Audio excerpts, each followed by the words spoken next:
Energetiklar o'zi o'tgan asr 60-yillarida Yaponiyada ixtiro qilingan bo'lsa, birinchilardan bo'lib energetiklar aptekalarda sotilgan. Holsiz kasallarga, operatsiyadan keyingi tiklanishi kerak bo'lgan kasallarga, og'ir kasalliklar bilan og'rigan bemorlarga nimasini umumiy ahvolini ozgina ko'tarish, kayfiyatini ko'tarish, ozgina kuch quvvat berish uchun ishlatila boshlagan. Keyinchalik bu narsa biznesga aylanib ketdi.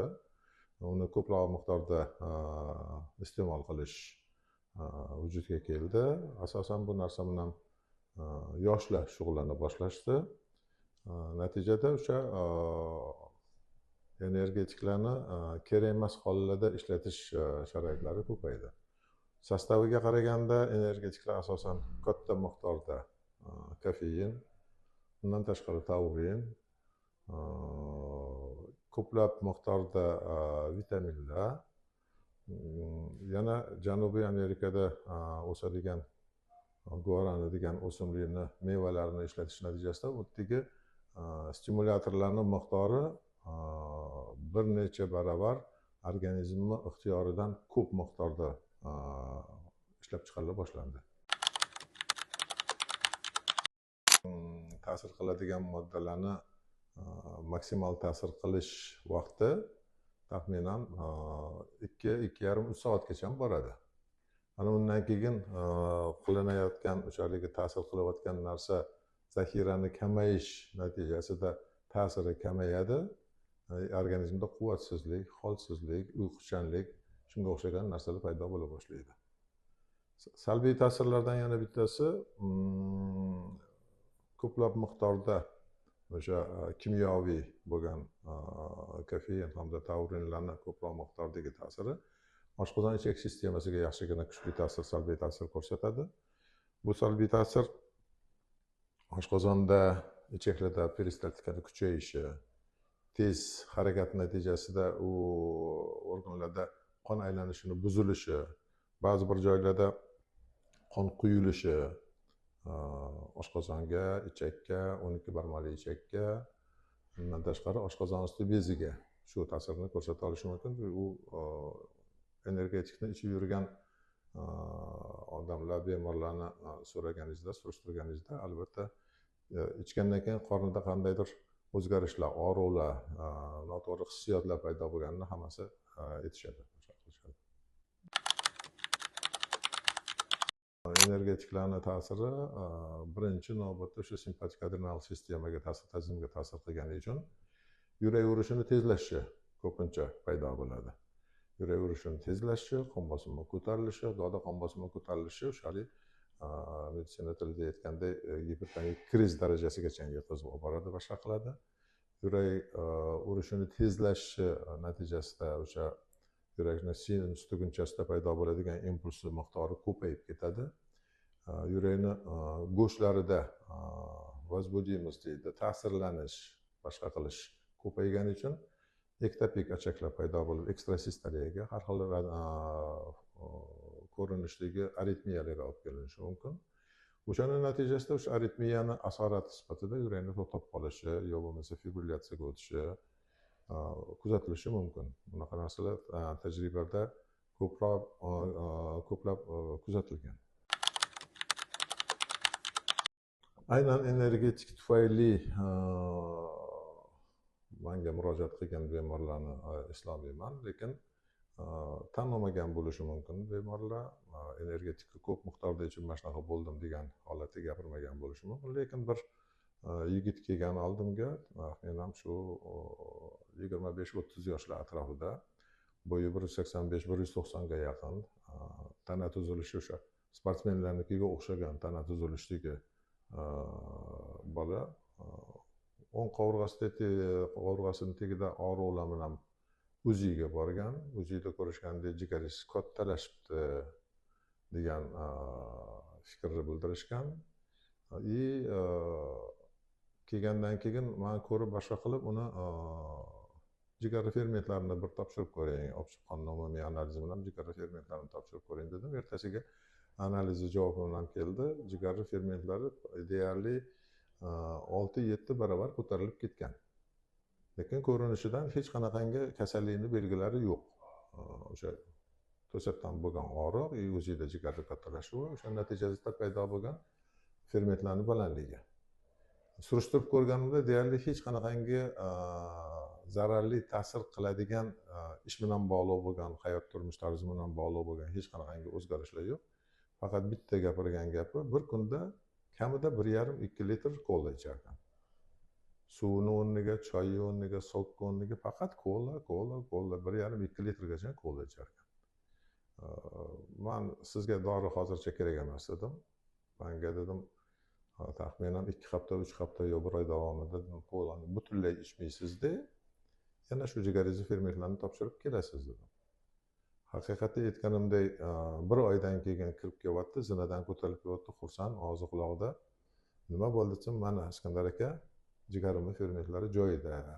O'sha tushuntirib berdim, boshqa qildim. Bu siz ichayotgan kolani ziyonli ta'siri mana shunaqa. Haqiqatda koladagi asosiy narsalardan bittasi o'sha shakari juda yuqori miqdordagi har xil konservantlarning ta'siri.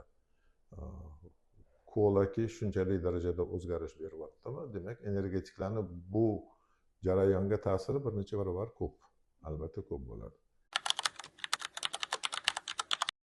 Umuman olganda energetiklarni qaysidir vaziyatlarda ishlatish mumkin. Meni o'zimning shaxsiy fikrlarimdan bittasi, qaysidir vaziyatlarda, kamdan kam bo'ladigan vaziyatlarda, mana masalan, ertaga biron bir proyektni topshirishingiz kerak, lekin ulgurmayapsiz. Lekin bir marta aytaylik, o'sha energetik ichib 2 soat, 3 soat davomida qilinishi kerak bo'lgan ishingizni aytaylik 1 soatda, 1,5 soatda bajarib olsangiz, ana undan keyin bemalol damingizni olib, boshqa qilib o'sha narsaga qaytmasdan nima qiladigan bo'lsangiz, energetik foydasi bor. Yo yoshlarda masalan imtihonga tayyorlanish jarayonida, yo imtihon topshirish kerak bo'lgan paytda bir martalik energetik qo'llanishi yaxshi, samarali nimalar natijalar berishi mumkin. Endi o'rganib qolish organizmni irodasiga ko'proq bog'liq bo'lgan narsa bo'lishi kerak. Chunki irodali odam mana shu narsani qilaman, mana shu narsani qila olaman deydigan fikr bilan qiladigan bo'lsa, albatta o'rganib qolishdan chiqib ketish hech narsa emas. Haligi aytganimdek, aytgan holatda haligi bemor qo'lidan keldi kolani ichmaslik, 1 oy davomida ichmasdan turib analizini topshirdi, ikkinchi ichmayman degan xulosa bilan ketdi. Bu energetiklarda ham xuddi shunaqa. Energetiklarda ham aytaylik, o'sha narsani aytaylik qaysidir yo'l bilan, qaysidir yo'l bo'lganda ham, mana masalan energetiksiz, mana masalan shu narsani qilishi shart boshqa qildi, lekin qilolmaydi hozirgi sharoitda organizmini ahvoli bilan. Buni qilmas, orqaga 1 kunga, 2 kunga, 3 kunga orqaga surib, aytaylik normal sharoitda vaqtida uxlab, to'g'ri ovqatlanib, yaxshi uxlab, ba'zi bir holatlarda balkim o'sha melatonin degan moddani qo'shimcha berish kerak bo'lishi mumkin o'sha bemorga, chunki yaxshi uxlab olgandan keyin ertasiga tiniq turgandan keyin ishlash qobiliyati yaxshi bo'ladi. Shunaqa qilib tashlash mumkin. Bu albatta kishining irodasiga, miyasiga bog'liq bo'lgan narsa.